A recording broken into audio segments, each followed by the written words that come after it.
Joe from Action X. Welcome back to Let Joe Talk. Sorry if I feel a little bit jumpy. Been a bit of a very long and very traumatic summer. But that will be a story for another time.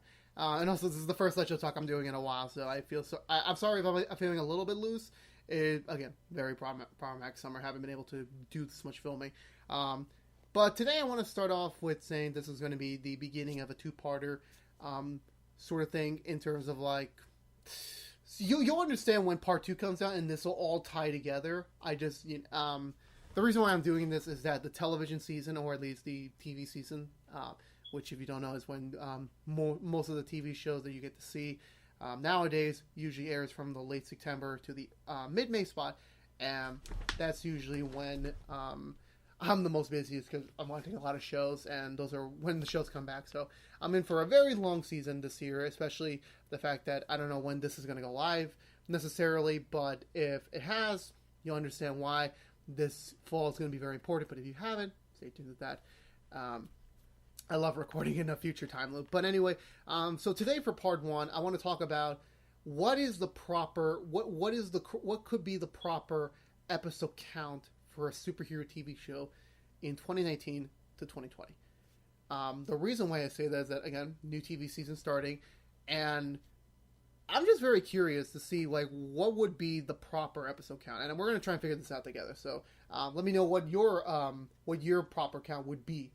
The reason why I bring this up is that, again, I watch a lot of shows, and a lot of them are superhero shows. Superhero shows tend to be, for me, the easiest to go into because I'm sort of a comic book nerd. I'm not really into comic books. I'm trying to, but it's very, very difficult. But I've always loved the world of comic book, the world of fantasy, the world of that sort of unique departure of what we know in our real world. And I've been loving that since Spider-Man, and I've been consistently, if there's a new superhero TV show and if I'm able to watch it, I will watch it. Even if it's the weirdest property ever or the most popular property ever, I will watch it. That is what I do. But even as for me, who is a very dedicated TV watcher, and when I say that, if a show gets really, really bad, I will still watch it. I got through the Negan stuff on The Walking Dead, and I'm still watching it. It's so far been great. So I'm a very loyal fan. I never give up on a show. I always start from the beginning, and I go to the end, whenever that is. And so that's the case with superhero shows, because there have been a lot of bad superhero seasons, but there's also been a lot of good superhero television seasons. And a lot of that usually has to go with the episode count. Usually it's a very recurring factor when people are reviewing TV superhero shows nowadays, is that they always keep in count how many episodes are there, and how things flow. Even if it's the Netflix style where you're binging and you're watching all the episodes, or if you're watching weekly, or whenever a new episode comes out during a regular television season. It's a very consistent factor nowadays when people are reviewing show. And I understand that, considering the fact time is very valuable. I realize that more than ever in the last 2 years. Time is a very valuable thing. And another flaw in me is that since I watch too many TV shows and I'm always a loyal fan, it's sometimes it gets very, very, very, I get down. I don't get excited, when I have to watch a TV show. And people say don't watch a show when you have to consider it a chore. But it's just, for me, I prefer getting it over with. I would rather waste an hour a week than having to binge 5 hours into already a very compressed schedule. That's my opinion. But to get back to the point of things, my first knowledge into the superhero television sphere was Marvel's Agents of S.H.I.E.L.D. back in 2013, which at the time many people thought that was going to be the first official MCU TV show, and it's technically still is. I don't know if it's canon or not. That's a question for another day. But that was the first show I ever watched. That was the first TV show I ever watched. Because again, superhero shows very easy for me to get into, because I'll immediately get a groove into it, and I did, and I sort of enjoyed the first season. I'm very well aware the first half was very divisive and very slow. I understand that, and I feel like Agents of S.H.I.E.L.D. really So I consider Smallville, Arrow, and Agents of S.H.I.E.L.D. all to be very important proponents to getting to where we are today. Smallville was the first modern day superhero TV, live action superhero show that we've seen on the air that has a network schedule, and it went for 10 seasons. That was sort of the first one to get the ball moving, to kind of show everyone, okay, this could work. Not everything's going to be a Smallville length, but this could work. This could work. And considering the fact that was one of the most popular superheroes of all time, it worked out in its favor. And then once Smallville ended, the network decided, let's do another show. Let's do like another superhero, and they did Green Arrow, i.e. Arrow, next. And that sort of was important because it kind of spawned the spin-offs of television of shows, where superhero shows can get spin-offs too. They can expand and have a larger universe, and which was birthed to the Arrowverse, which hint hint will play a role in part 2. And then Agents of S.H.I.E.L.D. was Marvel's first real big show to come on the air, and it sort of launched this wave of Marvel show that we never seen before. Now we have a lot of DC show, we have a lot of Marvel show on a variety of different networks and a variety of different different ways you can watch shows. And we're still getting new shows. Probably every single year we're getting some sort of new show somewhere in the world, and that's great. That's a really great thing. But the one consistent thing, key thing that every show has to take care of, and this is just regular shows as well, is time. We're so used to having long seasons because, again, at the end of the day, TV shows are being made to make money, to bring in ratings, to make money. And that is a sad thing that I wish we could find some sort of solution, but that's the way the world works. That's the way the television market works. It sucks because sometimes you lose some great shows. I talked about that already, and it does really suck. But in terms, and superhero shows are a very they get a little bit of an advantage because they have most of them have an established fan base from the comics that they're like, oh, we're getting a show. I want to see this show. They'll immediately, if it's on a big network, which I'm pretty sure everyone has, they're going to tune in when the time comes. Or maybe if it's on a specialized, not widely available channel, they're going to go buy that channel. Or if it's on a streaming service, they're going to buy the streaming service. Superhero shows, at least in the beginning of its run, will make the company money. And I feel like the point I'm trying to make here is that, they want to make as much money as they can. So, obviously, of course, a regular network television episode order is 22, 23 for CW. Well, it used to be 23. I haven't seen a 23 one in about a year or so. But usually it's 22. 22 is like the sweet spot. You get enough episodes for the year. You get to introduce 22 hours of content for a fan, as well as 22 hours of potential revenue. And that is a formula that works for regular shows. The problem is with a superhero show, it's a very weird thing where it's like, we want to see more of this character, but we want to have a right amount of story. We don't want filler. Now, there are some shows that make filler work. I don't know why. Because the problem with a superhero show is that a superhero show means it's a superhero. Or at least it's something super, with superpowers, or something that we can't comprehend, we can't have in this real world. Meaning that they most likely can't pull it off practically. Meaning that on what I'm doing right now, I can't project a fireball. I need VFX. I need a special effects budget, which for me I don't have. But that's not. You need that, and that costs money. And so the thing is with that is that would that cost more money? You're gonna have more filler episodes with lesser known villains, and you're just dragging out the story because you need to have the big episodes, have the big fight with the most amount of money you're gonna go. But then you're gonna have, but you need time to make all that, which is why filler episodes are in, and that's why they stretch it out to 22 episodes. But that can also somehow destroy a season. That can somehow really affect the season. In comparison, The Flash season 1 was so great where they made a 23 episode season work. I don't think I ever got bored in any of those 23 episodes. They somehow made every single one work, even with a TV budget. But then when we got to the more recent 2 seasons, season 4 and season 5, there was a lot of episodes in there where it's you could have saved money here. You could have just cut this episode out, or you could have this episode could have been different. It was wasting my hour. And again, Do the TV actors know? I don't really know. They won't talk about it for until after the show's over. But at least for me, it's like I don't like my time being wasted because my schedule is a very limited one because I have school, I have work, I want to spend time with my family, my friends, doing all this YouTube stuff. There's a lot to do. So watching a TV show, I don't want to waste time. Now, I can't say, you can't, I'm not saying like every episode has to be an Academy Award nominated winner or an Emmy Award winner show. I'm not saying that at all, but you have to keep the fans invested.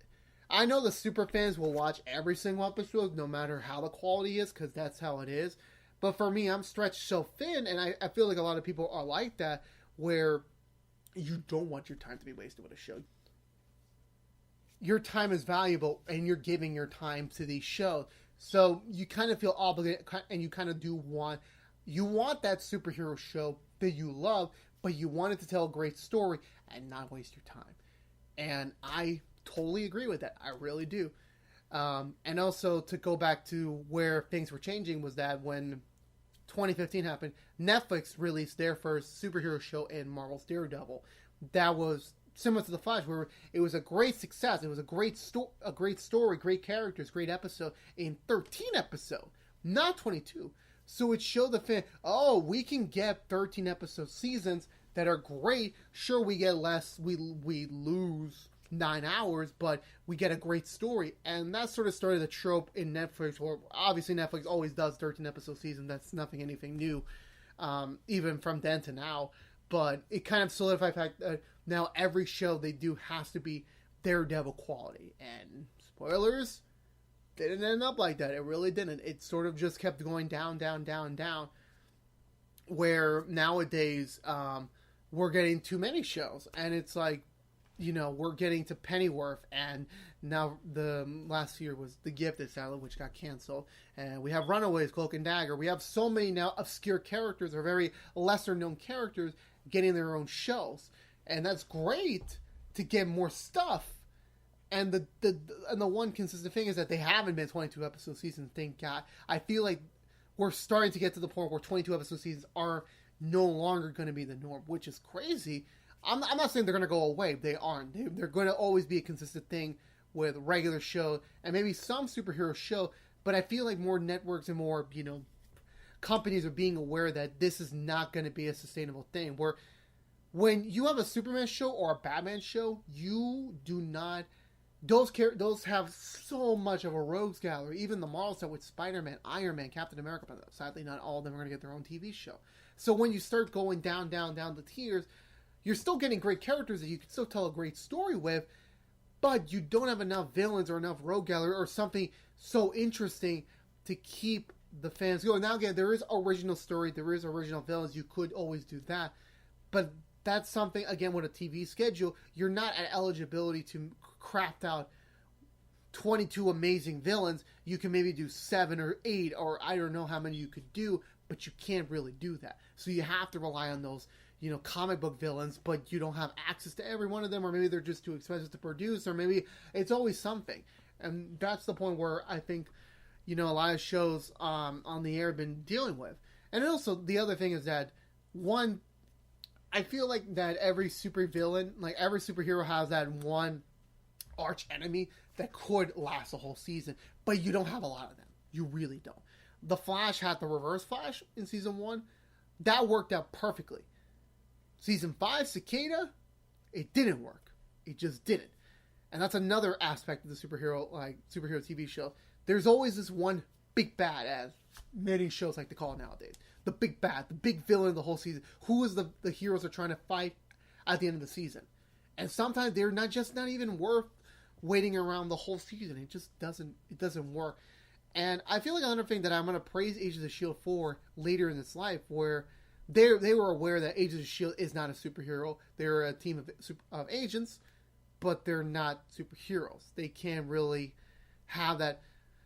It would be a little jarring for them to fight this one big bad for a whole season and not be able to beat them at some earlier point. It really is. So they do pods now where they're eligible to they're able to break out episodes. Okay, so 7 episodes for this villain, 7 episodes for this villain.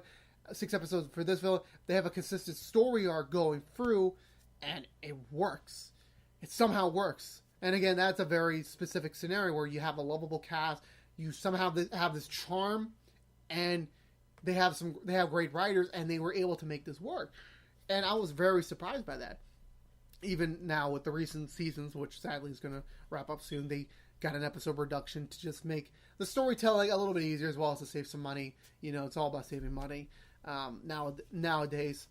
And more recently, the recent years have shown us that 22 episodes and even 13 episodes do not have to be the form. Nowadays we're now getting down to 10, but even 10 is like stretching a little bit too thin. Like for me, Gifted season 2, I respect the Gifted. I enjoyed the Gifted, but season 2 was just for me a little bit of a bore fest. I feel like 4 out of the 10 episodes were great, and then the other 6 episodes were just dragged on filler. And that really sucks. And it does show that maybe the Gifted wasn't meant to have 10 episode seasons. Maybe. Again, opinionated show. My opinion. I just felt like Gifted season 2 was just a little bit of a bore fest and was just morally filler. I'm not disrespecting anyone. That's just my opinion. So now the question is, if the Gifted couldn't work with 10 episode seasons, and that's the shortest I think we've ever gotten, besides Agent Carter, which I think got 8 or 10 is like the shortest we've ever gotten on network television. So how do we move forward from there in terms of giving the fans what they want, but not being able to, go waste people's time and ruin the show. Marvel Studios have just recently, if you've been under a rock, are doing some big shows on Disney Plus, the upcoming streaming service, and they're going to be doing 6 episode seasons. And a lot of people are excited for it, and even for me, because we know Marvel Studios already. We know they can tell great stories in 2 hour to 3 hour formats. So now we're getting triple/double that in TV show. And it's so small where it's like 6 hours may seem like a lot, but it's nothing compared to 22 hours, in my opinion. So that's the gloriness of it. And those characters, the characters they're picking, I don't think they're a little bit more complex to do movies on, especially they're not popular enough, or at least big enough to do their own big movies, but they require more time to tell their own story instead of constricting it. So I feel like those characters were, they knew that those were going to be 6 episodes, and that was the very exciting part of all this. That they were very well aware that these were the right characters to get TV shows, but not to get too many episodes. And that was the right thing. And that could echo back into the rest of the world. Now, Netflix is sadly out of the superhero business game in terms of Marvel. I know they got Umbrella Academy, but I haven't watched it yet, so I'm not going to list that here, sadly, so don't yell at me. But without their Marvel shows anymore, they're no longer, I'm sadly going to have to exclude them from this conversation. I haven't seen Runaways yet. I will soon, so I can't have a say in the Hulu market, nor have I seen The Boys, the Amazon original, so I can't have an opinion on that market too. But on the stuff I do know back on regular network television, and this will reflect to the CW stuff in part 2, I just feel like we're getting to the point where if we are getting new TV shows on the network, that we need to not have these 22 episode seasons anymore. I would honestly feel a little bit weirded out. I'm not saying that it's not impossible to do another Flash season 1 with every TV show. I'm not saying that at all. It's just very difficult. It really is. And I feel like these characters are so expensive, and these are very, vast franchises that I don't feel like you should waste people's time just because it's a superhero they love, so they're going to watch 22 episodes, but you're going to end up burning them, man. You're going to end up burning them if the quality is not as good. So it's better, less is more. I would rather have less episodes for a series, because that would mean that you're getting more quality in each episode. I would rather take what show can I use, for example? I would just rather take a 10 episode season compared to a 22 episode season, because there's going to be less filler, there's going to be more focus, and it'll work out. And I really hope that would be the case. Because for me, again, it's another thing about time. Time is a very limited thing in this world. We don't have that much time left, and we want to put our time correctly. I'm not saying TV shows are very Like, you can never predict how a TV show is going to go. You really can't, especially the superhero show. Like, sometimes they can be amazing, sometimes they can be good, sometimes they can be bad. So you can either have a Flash, you can have an Arrow, or you can have Inhumans. You just don't know. You really don't. And I feel like people have to be more like, I know there's development cycles, that there's times where people are figuring out how the show would work, and I understand that. I really do. But the question is, can they figure out the right amount of episodes to do? Can there be a way for networks not to put on their own specific requirements and are just eligible? Listen, here, we'll give you the budget. Here's how many episodes you could do, but we would be okay, because there's a lot of new TV shows premiering, but everything could work. It requires a little bit more time, a little bit more work, a little bit more sacrifice, but at the end of the day, this can all work out. And I feel like, for me, I think the more solidified answer is let the showrunners, the creators, kind of pitch them what they think in a proper episode order could be an appropriate one, but as well as the networks not having these very strict guidelines anymore. I know it's all about making money, I understand that, but shows are going to be a time consumer no matter what. You shouldn't waste people's time. You really shouldn't. I feel like the big characters, I could see them going for maybe 16, 18 episodes. I feel like those the top tier characters, if they ever branch down from movies to TV shows, I feel like they could be eligible for the 22 episode format if they can make it work. But otherwise, the less is better.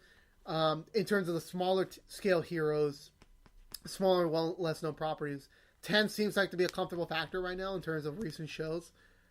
But 7 to 8 could also be a very manageable one too. Because obviously, again, you don't want to waste actors' time. You want to give them a job too. You want to keep them invested. But it's not just always about the money. It's always about time and, having your audience enjoy them, because they're going to be coming back for more.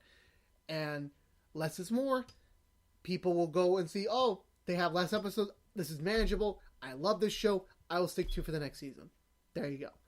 I really hope that, who knows where superhero shows are going to be in the next 5 years. Will there still be an abundance of them, or we're going to get some sort of reduction? That's going to be a question for another time. But, yeah. So I'll see you for part 2, where I will discuss how the CW could take my my weird sort of palette for how episode order should be into what things could be in a post-Arrow environment. So stay tuned for that for the next episode. But until then, thank you guys so much for hearing me out. Thanks for watching. Do whatever you want with this video, if you please. I'll see you guys very soon. Bye-bye.